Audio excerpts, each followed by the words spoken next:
Hey, it's Clay, and this will be a video chart on ticker symbol PLSB. We will take a look at the 30-minute time frame. Real quick, what do I mean by 30-minute in case maybe you're new to charts?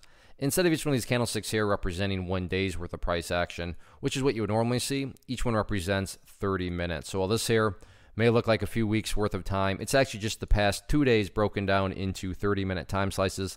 I like to this time frame. I think it's a good job of telling the quote-unquote story of the price, and then makes mapping out where levels of support and resistance a bit easier to see.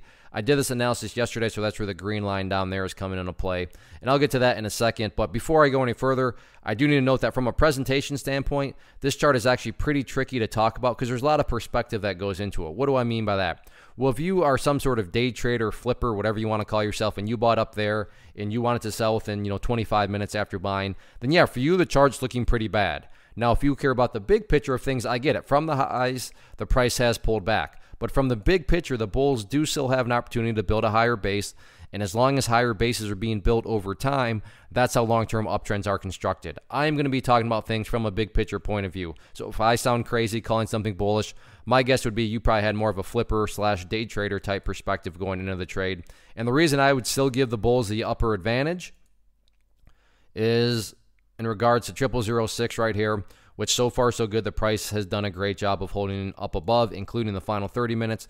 You can see the price actually bounced off there again. But why is this level so important? Well, actually, let me just get rid of that too, so we can kind of keep this very clear. But I'm not saying this is what's going to happen, but let's say the price actually goes down there and tests 0006 a couple more times. So the price does something like this, and then eventually starts to work its way back upwards. Now, what would you have from the big picture point of view?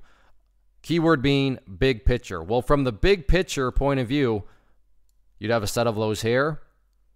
You'd have a set of lows here.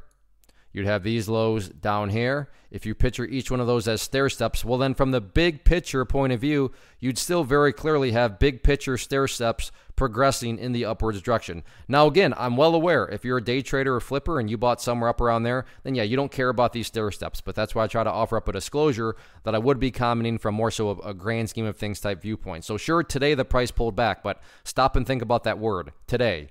As in 1 day. Looking at multiple days, which is what we're doing here, you can see the price does still have an opportunity to build a higher base. So we'll see if the bulls can get that job done or not going forward.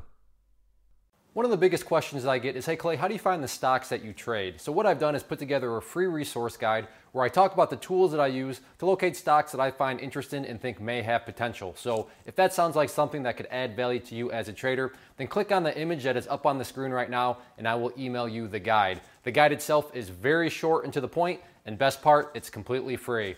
Thanks for watching the video. Let me know if you have any questions.